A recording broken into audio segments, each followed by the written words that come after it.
सन्नाटा ऐसा था जैसे कानों में धमाका हो गया हो। सभी लोग एक दूसरे को देख रहे थे, फिर झुओ फैन की ओर मूर्खों जैसी नजरों से देखा, लेकिन कोई भी हिला तक नहीं। वेटर तो अब पसीने में भीग चुका था, कांप रहा था जैसे कोई पत्ता हो और रोने ही वाला था। मुझसे क्या गड़बड़ हो गई? कम से कम मुझे उसका कल्टीवेशन लेवल चेक कर लेना चाहिए था गुस्से में आने से पहले।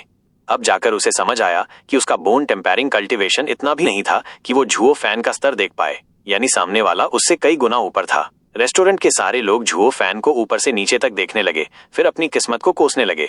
हमें कुछ भी समझ नहीं आ रहा, हम तो उसे छू भी नहीं सकते जैसी हालत है हमारी। सब वहीं के वहीं अकड़ गए और झुओ फैन हल्का सा हंसते हुए बोला, क्या हुआ, मुझसे लड़ना नहीं था तुम्हें? नहीं नहीं नहीं, सबने एक साथ सिर हिला दिया। राह चलते लोग उसकी बराबरी के नहीं थे। अगर अब हमला कर देते तो एक झटके में मारे जाते। झुओ फैन ने सिर हिलाया। मैं सोच रहा था क्वानरोंग का एम्पायर इतना बेवकूफ कैसे हो सकता है कि तियान्यू के झगड़े में टांग अड़ा दे। अब समझ आया, क्वानरोंग वाले सिर्फ ताकत के भरोसे होते हैं, आंख बंद करके हमला कर देते हैं। इसे बहादुरी या वीरता कहना तो बस एक तरीके से किसी को बेवकूफ बुलाने जैसा है। हमला करने से पहले थोड़ा दिमाग भी तो लगाओ। खैर, वो सैकड़ों मील जो तुम हार गए वो तो अब जायज ही लगते हैं। हा, उसकी इस बेइज्जती पर सबके चेहरे लाल हो गए। पहले तो झुओ फैन बस खुद को बचा रहा था, लेकिन अब तो वो खुलेआम उनके एम्पायर और पूरी कौम को नीचा दिखा रहा था। क्वानरोंग के लोग अंदर ही अंदर जल गए, लेकिन इतना भी नहीं कि हमला कर देते, क्योंकि झुओ फैन का मुक्का सबसे भारी था। सबकी हालत देखकर झुओ फैन मुस्कुराया, लेकिन अब ज्यादा मजाक नहीं किया, क्योंकि आम लोगों से उसकी कोई लड़ाई नहीं थी। चुपचाप बोला, तुम लोग कुछ नहीं करोगे तो मैं अटैक? वेटर डर के मारे चिल्ला पड़ा। एक रेडियंट स्टेज का आदमी तो बस सोचते ही मार सकता है। सब मारे जाते। बाकी लोग घबराकर घुटनों पर गिर गए, जान की भीख मांगने लगे। झुओ फैन ने आंखें घुमाई और बोला, कौन मारेगा तुम्हें? तुम तो लायक भी नहीं हो। मैं तो बस पूछना चाहता था, अगर तुम लोग कुछ नहीं करोगे तो मैं 2-4 सवाल पूछ लूं, फिर निकल जाना। अरे तो ये बात है, किस कमीने ने पहले ही चिल्ला दिया कि वो हमला करेगा? सबने राहत की सांस ली, लेकिन फिर अपनी बेइज्जती याद आई और जिस वजह से ये हालत हुई उसे ढूंढने लगे। साला, मेरी तो जान ही निकल गई थी। सारी निगाहें वेटर पर टिक गईं। उसने सिर झुका लिया और अंदर ही अंदर कुढ़ने लगा। मुझे क्या पता था कि ये बंदा उल्टा चलेगा। आमतौर पर तो अगर सामने वाला हमला ना करे तो दूसरा करता है ना।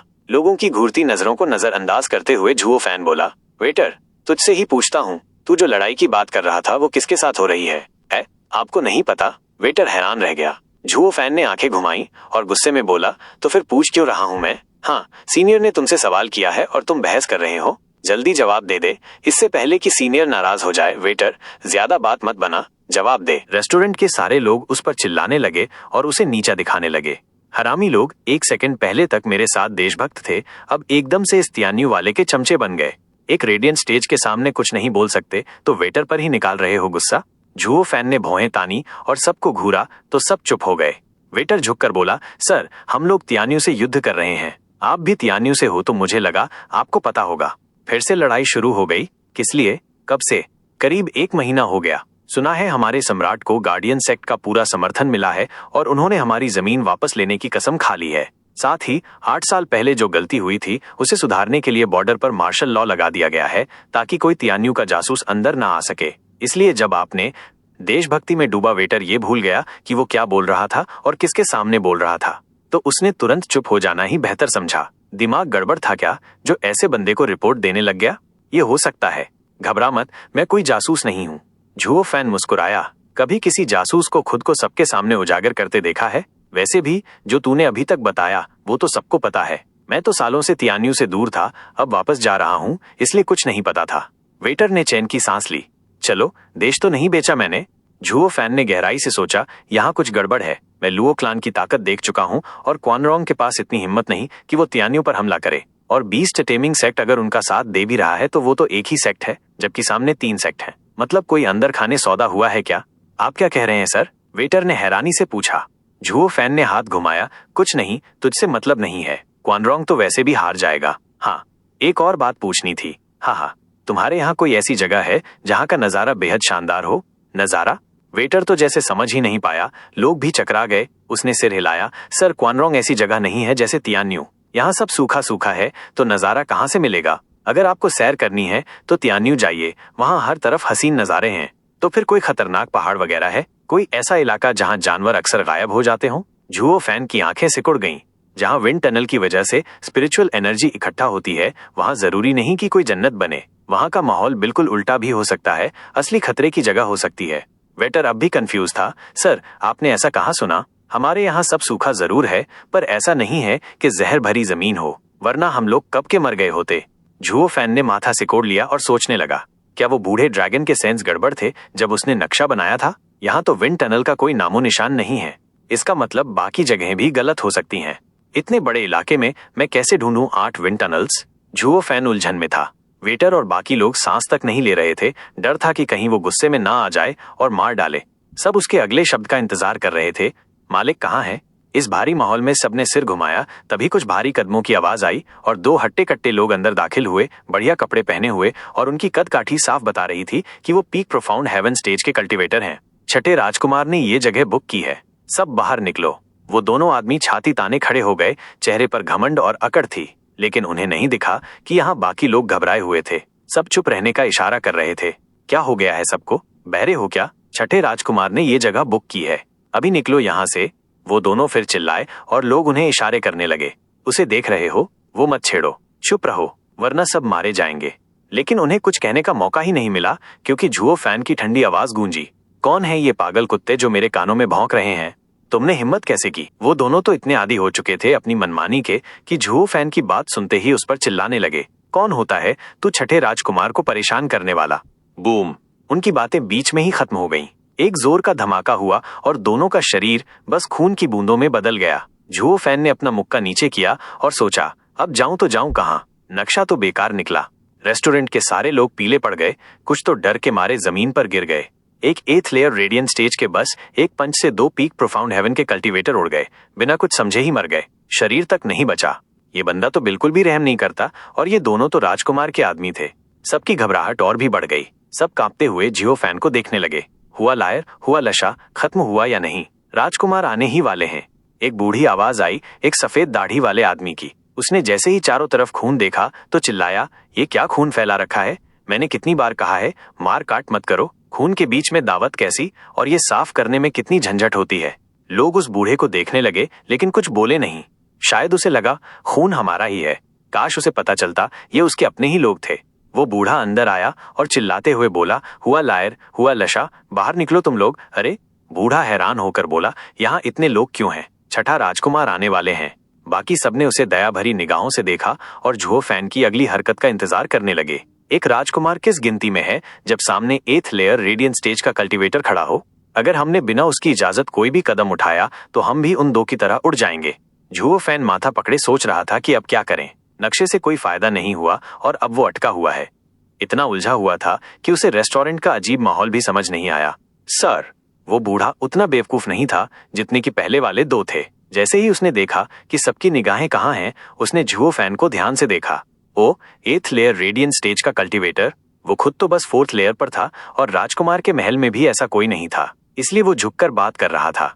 झुओ फैन तो अपनी सोच में ही डूबा था, उसे कोई फर्क ही नहीं पड़ा। तब बूढ़ा वेटर की ओर मुड़ा। ये साहब कौन है? वेटर ने सिर हिला दिया। बूढ़े ने बाकी लोगों से पूछा और सबका वही जवाब मिला। फिर उसने लंबी सांस ली और पूछा, वो 2 हट्टे कट्टे कहाँ गए जो अंदर आए थे? आप उन्हीं पर खड़े हो? वेटर ने खून की ओर इशारा किया। बूढ़ा कांप गया और जमीन पर पड़े खून को देखा, फिर झुओ फैन को। उसे समझ आ गया। उन दोनों की घमंडी बातें इस आदमी को चुभ गईं और यही नतीजा हुआ। अब तो गड़बड़ हो गई। इतने ताकतवर इंसान से पंगा लेना मतलब बर्बादी। अब मुझे ही कुछ करना होगा। लेकिन ये बंदा तो मुझे जैसे 4 लेयर नीचे वालों को गिनती में ही नहीं लाता। अब जब मैं कुछ नहीं कर सकता तो मदद बुलाता हूँ। वो बूढ़ा 2 कदम पीछे गया, फिर उल्टे पांव भाग खड़ा हुआ। लोग हैरान रह गए। और तू खुद को छठे राजकुमार का आदमी कहता है? बस कमजोरों को डराना आता है और जो असली ताकतवर हो उसे देखकर भाग जाते हो। सिर्फ झुओ फैन अब भी अपनी सोच में डूबा था। उसे पता ही नहीं चला ये सब हुआ कैसे। कुछ ही पल बाद 4 जबरदस्त एनर्जी रेस्टोरेंट में आई और बाकी सारे लोग पीछे हट गए। 4 एल्डर अंदर आए, जिनमें से एक वो बूढ़ा भी था जो पहले भागा था। लेकिन इस बार जो सबसे आगे था वो था एक सुनहरे बालों वाला आदमी, तेज नजरों के साथ और सबसे ज्यादा ताकतवर। रेस्टोरेंट के लोग समझ गए कि ये बंदा कोई मामूली नहीं, एक सच्चा एक्सपर्ट है। कई लोग जिनकी नजर उससे टकराई चक्कर खाने लगे। इन चारों की ताकत देखकर तो लग रहा है कि ये तियानियों वाले एक्सपर्ट से भिड़ने आए हैं। अब तो यहाँ खून खराबा पक्का है। क्या पता हम भी चपेट में आ जाएं। लोग बेचैन हो गए, भगवान से दुआ करने लगे कि हम इस झगड़े से बच जाएं। लेकिन जब उन्होंने देखा कि वो सुनहरा एल्डर झुओ फैन के सामने झुक गया तो सबके होश उड़ गए। मैं हूँ हाई वेनरेबल जिन बुहुआन, क्वानरोंग एम्पायर के छठे राजकुमार का आदमी। मैं आपसे हाथ जोड़कर माफी मांगता हूँ कि हमारे लोगों ने बदतमीजी की। दफा हो जा। जुओफान को कोई परवाह नहीं थी कि जिन बुहमान उससे बस एक लेयर नीचे है। जिन बुहमान हैरान रह गया, फिर उसकी हालत अजीब हो गई। उसका मूड बिगड़ गया। वो थोड़ा कमजोर जरूर था, पर कोई इज्जत भी नहीं देगा। उसके पास और भी आदमी है, अगर लड़ाई शुरू हो गई तो शायद जीत भी सकते हैं।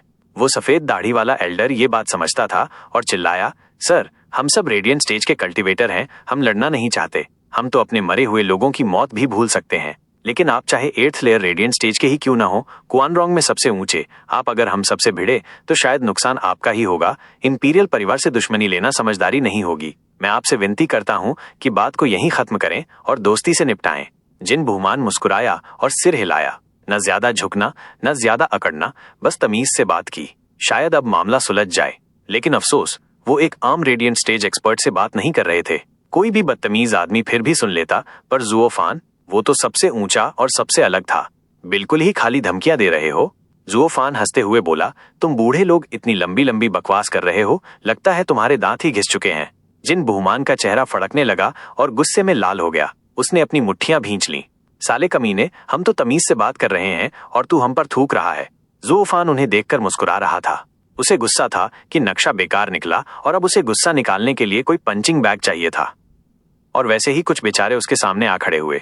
जिन भुवान ने घूरते हुए कहा, सर, मुझे फर्क नहीं पड़ता कि आप कौन हैं या कितने ताकतवर, लेकिन अब हद हो चुकी है। मैं ये सब बर्दाश्त नहीं करूंगा। जिन बुहमान की एनर्जी फूट पड़ी और वो खून की प्यास लिए जुओफान की ओर लपका। बाकी 3 एल्डर भी उसके पीछे। उनकी दबाव भरी ताकत से पूरा रेस्टोरेंट हिल गया। बाकी लोग उस ताकत से पीछे हट गए, लेकिन जुओफान बस मुस्कुरा रहा था। उसके लिए ये चारों बस जोकर थे जो नाटक कर रहे थे। जुओफान की तिरछी नजर ने जिन बुहमान को और गुस्से में भर दिया। उसने चिल्लाया और हमला करने ही वाला था कि रुको। अचानक वो रुक गया, फिर पीछे मुड़कर झुक गया। जुओफान ने भौहें उठाई और देखा कि एक फैशनेबल नौजवान चला आ रहा था। शायद यही है उनका मालिक, वो छठा राजकुमार।